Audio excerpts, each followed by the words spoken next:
Halo semua, perkenalkan nama saya Muhammad Ran Akbar, NIM 2388010047. Hari ini saya akan menyelesaikan tugas video machine learning, yaitu tentang eh, analisis dari data credit card dengan Google Colab. Kali ini kita akan melakukan,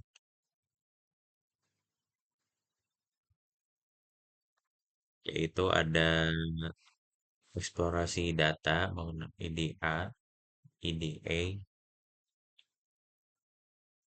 lalu ada melakukan pre-processing data, dan terakhir kita lakukan fitur engineering.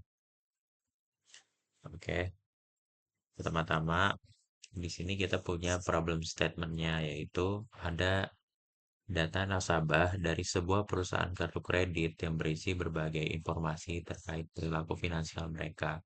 Data ini tuh mencakup limit kartu kredit, jumlah tagihan bulanan, jumlah pembayaran, serta histori keterlambatan pembayaran dalam 6 bulan terakhir. Jika kita sebagai seorang analis data, kita tuh diminta untuk melakukan exploratory data analysis, preprocessing, dan fitur engineering untuk memahami pola perilaku nasabah dan membantu perusahaan memprediksi kemungkinan nasabah akan gagal bayar di bulan berikutnya. Lalu kita memiliki data dari variabel sebagai berikut, yaitu ID, yaitu nomor identitas unik untuk setiap nasabah. Limit bulk adalah jumlah limit kredit yang diberikan kepada nasabah. Seks itu jenis kelamin nasabah, satu laki-laki, dua perempuan. Education yaitu tingkat pendidikan nasabah, satu pasca sarjana, sarjana, SMA, dan lainnya. Marriage, merit, status pernikahan nasabah, ada menikah, lajang, dan lain. Age yaitu usia nasabah dalam tahun. Pay 0 sampai Pay 6 adalah status pembayaran dalam 6 bulan terakhir. Jika 0 itu tetap tepat waktu, 1 sampai 9 keterlambatan dalam bulan tertentu. Min 1 itu tidak memiliki tagihan. Lalu ada bill AMT 1 sampai bill AMT 6, yaitu jumlah tagihan kartu kredit dari bulan September hingga April. Ya 6 bulan lah, 6 bulan. Dan PMT 1 sampai PMT 6 yaitu jumlah pembayaran yang dilakukan pada periode yang sama, yaitu 6 bulan.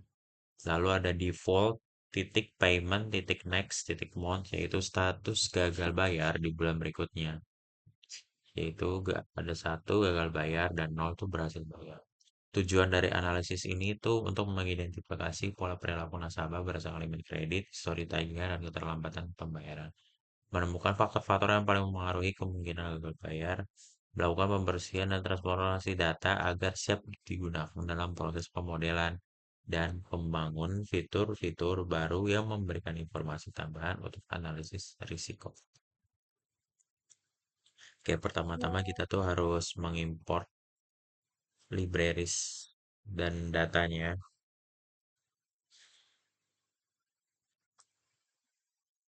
Di sini kita pakai Pandas, NumPy, Matplotlib, Matplotlib, Seaborn, dan lainnya. Lalu kita upload kredit cardnya. Setelah itu kita bisa melihat eh, isi dari dataset tersebut, yaitu seperti berikut. Nah, bagian ini tuh import semua library yang dibutuhkan untuk analisis data. Pandas dan NumPy digunakan untuk pengolahan data, Matplotlib dan Seaborn untuk visualisasi, dengan Escalar untuk pre-processing dan seleksi fitur. Setelah itu, kita masuk ke eksplorasi data, EDA. Langkah ini digunakan untuk memahami struktur data, tipe data, jumlah data kosong, duplikasi, distribusi variabel, dan hubungan antar fitur. Kita bisa lihat di sini df info. Kode ini digunakan untuk melihat tipe data tiap kolom dan jumlah nilai yang tidak kosong. Hasil ini penting untuk mengetahui apakah ada kolom yang perlu dikonversi tipe datanya atau memiliki nilai hilang yang harus ditangani. Dari data-data di sini, dari 25 kolom ini, ternyata tidak ada sama sekali data yang kosong, yaitu non nol, nggak ada yang kosong. Setelah itu, DF Describe untuk menampilkan statistik dasar seperti nilai rata-rata, standar deviasi, nilai minimum, dan maksimum dari setiap kolom numerik. Nah, di sini kita bisa melihat meannya ada standar deviasi, lalu ada minimumnya, lalu ada 25%, terus ada mediannya, terus ada 75%, kuartal-kuartalnya, lalu ada nilai max-nya.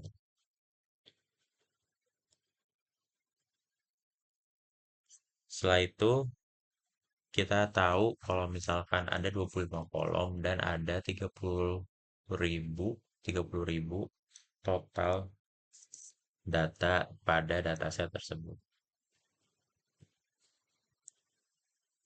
Setelah itu selanjutnya kita ke grafik batang ini. Distribusi status gagal bayar bulan berikutnya. Nah, dari data-data yang kita lihat di sini sebelumnya itu, kita bisa tahu kalau misalkan data ini itu menunjukkan grafik ini tuh menunjukkan perbandingan jumlah nasabah yang gagal bayar dan berhasil bayar. Lalu jika terlihat tidak seimbang, berarti data bersifat imbalance yang akan mempengaruhi performa model klasifikasi kita berikutnya. Ternyata ini sangat ini ya imbalance, nggak seimbang. Dan setelah itu kita ke distribusi jenis kelamin nasabah.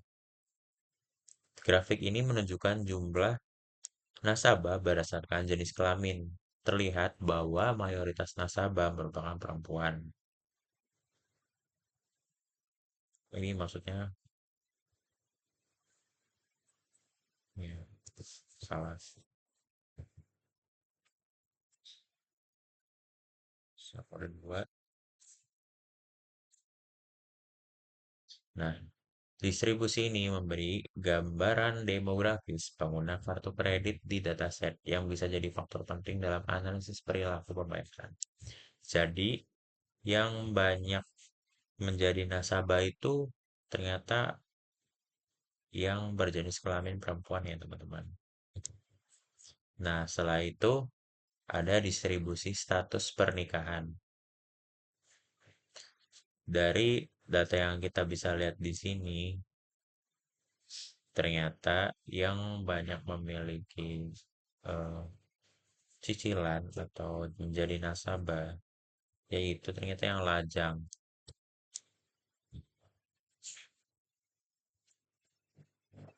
Mungkin karena belum stabil ekonominya atau bagaimana. Karena mungkin kalau misalnya sudah menikah itu sudah bisa memiliki penghasilan yang tetap. Tapi kita bisa lihat di sini juga ini tidak terlalu jauh sih perbandingannya, hanya beda 2.000 orang aja. Lalu kita ke distribusi tingkat pendidikan nasabah. Jadi dari tabel di sini, orang-orang yang menjadi nasabah atau yang memiliki cicilan kredit itu ternyata orang-orang yang sarjana, yaitu kayak berpendidikan sarjana ternyata. Dari data ini kita bisa lihat bahwa jumlah nasabah paling banyak didominasi oleh yang berpendidikan sarjana. Setelah itu, selanjutnya kita ke box plot, yaitu tentang sebaran nilai limit, tagihan, dan pembayaran nasabah. Di sini kita bisa lihat box plot itu digunakan untuk melihat sebaran data dan mendeteksi outliernya. Ini outliernya, rentangnya. terlihat bahwa ada nilai-nilai ekstrim pada bil AMT1 dan PAMT1. Di sini kita bisa lihat bil AMT1 tuh eh, skalanya ekstrim di outliernya ini. Ini apalagi ini. Berarti itu tuh menunjukkan sebagian nasabah memiliki tagihan dan pembayaran sangat tinggi dibandingkan yang lainnya. Di bulan pertama mungkin di sini dia tuh punya apa namanya tagihan yang tinggi. Lalu kita lanjut ke data pre-processing. Tahap ini tuh bertujuan untuk membersihkan data dari nilai kosong, menghapus data duplikat, dan menyesuaikan skala fitur agar siap digunakan dalam pemodelan. Pertama-tama kita cek dulu missing value-nya. Setelah kita cek, nah kita bisa lihat ternyata tidak ada sama sekali missing value maupun data duplikat. Jadi nggak ada data hilang dan tidak ada data terduplikasi. Jadi dataset tuh siap langsung digunakan tanpa perlu proses imputasi atau pembersihan tambahan. Setelah itu ke kode yang selanjutnya, yaitu kode ini mengisi nilai kosong dengan median dan menghapus baris duplikat. Median dipilih karena tidak terpengaruh oleh outlier sehingga hasilnya lebih stabil. Jadi semisalkan ini tuh ada satu atau berapa gitu data yang kosong, kita tuh bisa isi dengan nilai median. Namun karena di kasus ini tuh nilainya terisi full semua 30.000, maka ini tuh tidak terpakai. Lalu kita ke kode selanjutnya, yaitu pada kolom education dan marriage itu kita tuh punya nilai 0, 5, 6, sama 0 ini. Yang itu tuh nggak sesuai kategori atau nggak valid. Jadi nilai-nilai tersebut saya ubah menjadi 2 sarjana. Karena kategori ini paling banyak muncul dalam data. Jadi modusnya aja yang saya pakai. Jadi 0, 5, 6 itu dianggap nomor 2 dan marriage pun sama. Ini diubah menjadi menikah karena kalau menikah merupakan yang paling dominan. Setelah itu, pada kolom edge dan limit ball dipastikan tidak terdapat nilai nol atau tidak logis. Jika ditemukan, diganti median agar tetap representatif. Untuk kolom P0 sampai P6, nilainya dijaga agar tetap berada dalam rentang min 2 hingga 8, sesuai standar status pembayaran kartu kredit. Nilai di luar rentang tersebut disesuaikan menjadi nol netral. Lalu di sini ada korelasi. Kita pakai heat map korelasi. Nah, ini ada peta korelasi antar fitur numerik. Nah, heat map ini memperlihatkan hubungan korelasi antar variabel numerik. Terlihat kolom bil AMT1 hingga AMT6 itu memiliki korelasi kuat karena semuanya menunjukkan jumlah tagihan bulanan. Informasi ini tuh penting untuk menghindari fitur yang redundant saat modeling. Nah, kita bisa lihat bil AMT6 sini. Bil AMT1 sampai AMT6 itu sangat berkolerasi ya sama di sini nih bil AMT6. Nah, di sini tuh ditunjukkan kalau datanya tuh merah. Merah tuh artinya sangat berkolerasi. Itu satu paling tingginya. Satu. Nah, sama-sama bil AMT6 gitu kan. Satu, ini satu, satu, satu. Oke. Ya, setelah itu kita ke fitur engineering. Fitur engineering dilakukan untuk membuat fitur baru yang lebih informatif dan membantu model mengenali pola yang tidak terlihat pada data asli. Nah, dari kode ini saya bisa menjelaskan kita tuh dapat 3 fitur baru yaitu adalah balance limit ratio, total payment, dan average delay. Nah, balance limit ratio ini untuk menunjukkan seberapa besar sih penggunaan limit kartu kredit. Lalu ada total payment itu menggambarkan total pembayaran 6 bulan terakhir dan average delay itu mengetahui rata-rata keterlambatan pembayaran nasabah. Nah, kita bisa lihat di sini ada ID pertama itu 0,19 tuh. em, ininya berapa besar penggunaan limit kartu kreditnya. Lalu ada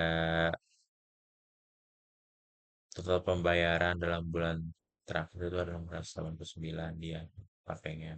Lalu ada average delay untuk mengetahui rata-rata keterlambatan pembayaran nasabahnya tuh rata-rata telatnya tuh berapa gitu. Oke, selanjutnya kita tuh masuk ke tahap scaling. Setelah data-data tadi, kita tuh men-scaling data-data tersebut. Jadi kita tuh kayak membuat yang tadinya data itu dari satu sampai berpuluh-puluh gitu kan. Nah, kita tuh buat datanya tuh jadi perkecil gitu. Jadi antara 0 sampai 1 menggunakan min max scaler. Nah, hasilnya tuh seperti ini. 1,0, 1,0, 0, 0, 0, 0. Gak ada yang namanya 2, 2. Semuanya tuh 0,0, 0, 0, gitu, teman-teman. Belum menikah, sudah menikah gitu. Sini age-nya. Walaupun hasil koma-koma gini, namun tidak merubah data aslinya. Jadi ini tuh cuman ke remodel aja gitu. Merubah nilainya, apa namanya, nggak merubah nilai, tapi merubah kayak tampilannya doang sih. Gitu, teman-teman. Jadi ini proses ini tuh kan, ini tuh tidak mengubah isi atau makna data, hanya mengatur skala nilainya aja agar semua fitur memiliki bobot yang adil saat digunakan dalam analisis atau pembuatan model prediksi. Nah, jadi tuh hasilnya setelah data yang asli ini kita bisa dapetin hasil akhirnya itu ini hasil dari scalingannya. Hasil scalingan ini tuh telah apa namanya telah melalui beberapa proses tadi di pre-processing, yaitu ngecek missing value, apakah ada yang kosong datanya, dan ada yang duplikat enggak, atau ada data-data yang anomali gitu kan, kayak 0 sampai 6 gitu kan. Makanya itu diganti oleh median, dan ada juga yang datanya diganti oleh modusnya sendiri. Untuk bagian yang merits dan education, kalau nggak salah pasal tadi. Nah, jadi kesimpulan yang kita dapat yaitu dataset tuh berisi informasi limit. Datasetnya kita tuh isinya limit kredit, tagihan, pembayaran, dan keterlambatan nasabah selama 6 bulan terakhir. Terus ada beberapa kolom yang memiliki korelasi tinggi, terutama antara periode tagihan dan pembayaran. Lalu ada setelah preprocessing tadi itu data menjadi bersih dan siap digunakan untuk pemodelan. Lalu kita juga tadi mendapatkan fitur baru balance limit ratio, total payment, dan average delay, yaitu membantu memperkaya analisis risiko gagal bayar. Dan tadi juga hasil seleksi fitur menunjukkan variabel mana yang paling relevan untuk proses prediksi selanjutnya. Jadi sekian dari saya, kurang lebihnya mohon maaf. Wassalamualaikum warahmatullahi wabarakatuh.